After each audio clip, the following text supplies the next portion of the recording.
so ready for New Year book releases.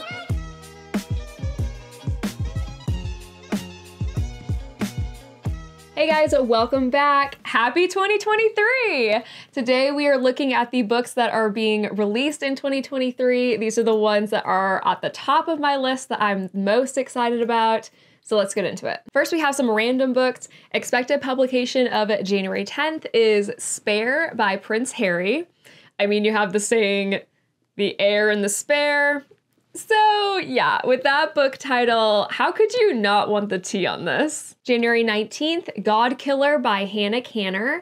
This is a debut and it's going to be a trilogy. It's a fantasy novel about a young woman who kills gods. I mean, it's all in the title. February 14th, The Last Tale of the Flower Bride. This is a gothic fantasy story about a bride and her groom who return to her childhood home where secrets lurk. It sounds creepy and I love it. April 25th is In the Lives of Puppets by TJ Klune. I love how TJ Klune does these light-hearted little fantasy novels that are so heartwarming. I mean, the premise on this one seems a little out there.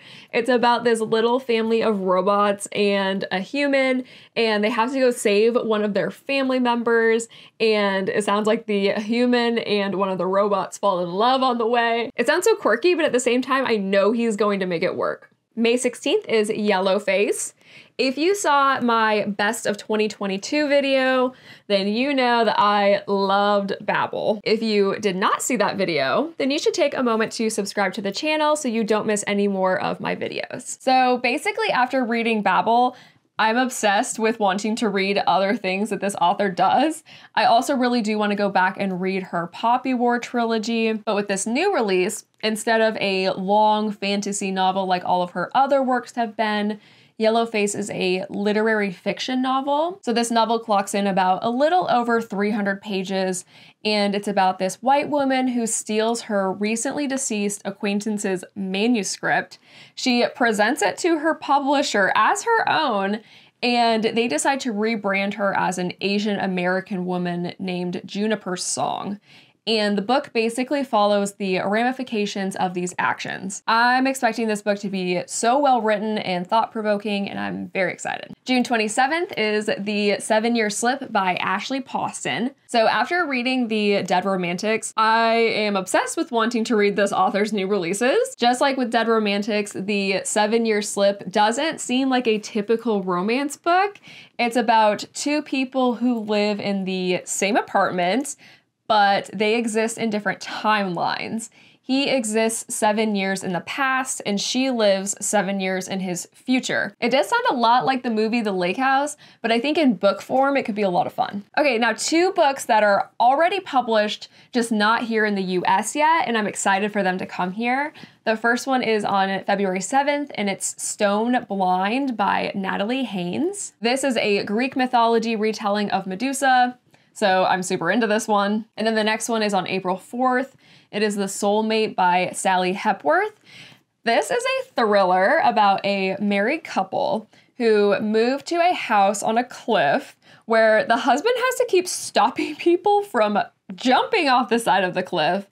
And then one night, someone does jump successfully, but the wife was watching and was like, I think my dearest husband pushed that lady. So I think it sounds really like, what? Okay, so now I have some auto-read romance authors. I read everything that comes out by them. So on April 25th, we have Happy Place by Emily Henry. I have to say, Book Lovers wasn't my favorite from last year, so really hoping that this one gets me excited about Emily Henry again. This one is about a married couple who have to pretend to still be in love with each other while on a friend's vacation because they don't want their friends to know that they're not still together. I really like stories that focus on people falling back in love with each other. My favorite book ever is You Deserve Each Other by Sarah Hogle.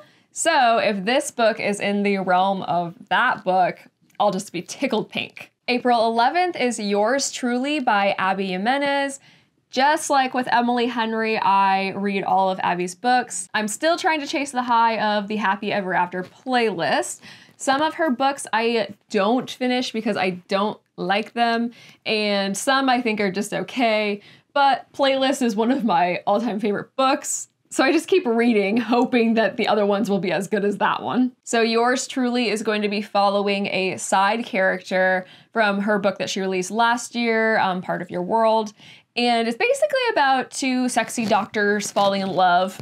So, you know, I don't hate that premise. Okay, and then we have another one where the author I didn't love the 2022 release, so let's see what 2023 offers. This is Ali Hazelwood's Love Theoretically, which comes out June 13th. I feel like I'm still trying to relive the high of reading the Love Hypothesis a couple years ago, but I'm also wondering if I wouldn't like the Love Hypothesis if I were to give it a reread.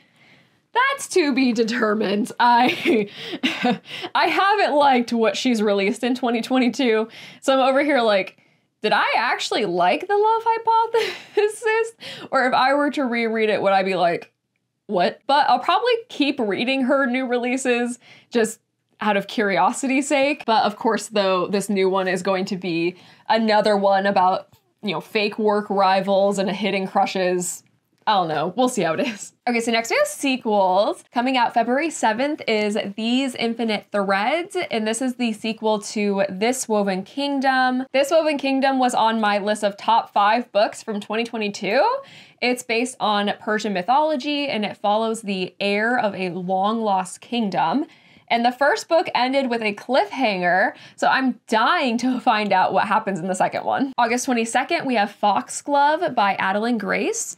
This is the sequel to Belladonna, and that book was about a story of a young woman who was solving a murder with the help of death. So honestly, I feel like that one could have been a standalone if the author wouldn't have added in this additional plot to end on a cliffhanger. So I don't know if it's necessary to be a series. So I'm curious to see where the story goes in the second one. Okay, and then these last two are speculative at this point. I'm not sure if they're coming out in 2023, but it's kind of like rumored. The first is the sequel to Holly Black's Book of Night, again with the cliffhanger endings. This one, I didn't like the book until the very end, and now I need to know what happens, but I've been unable to find an official release date for it or even a title. Like, it's just sitting out there on Goodreads as untitled. And she does have another book coming out in January, The Stolen Heir, which is in the same universe as her popular series, The Cruel Prince. But I did try reading The Cruel Prince at one point and it just didn't grab me. So I'm not sure if I'm going to check that one out or not. I feel like I would need to read the Cruel Prince series first and then go on to The Stolen Heir. But I know The Stolen Heir, like, I know a lot of people are excited about that one, and I wish I were excited as well. Okay, and then the other one that I'm unsure about is the third book in the Crescent City series by Sarah J. Maas. Also untitled with no release date, but speculated to be in 2023. But honestly, those books are so freaking long, so it wouldn't surprise me if it was like the beginning of 2024 instead. And that is the end of my list. Everything so far that I am most excited for. Last year was such a good year for reading, so I'm really hoping that that continues into 2023. As always, thank you so much for spending your time with me. If you would like to subscribe, I would appreciate it, and we'll see you next time. Bye!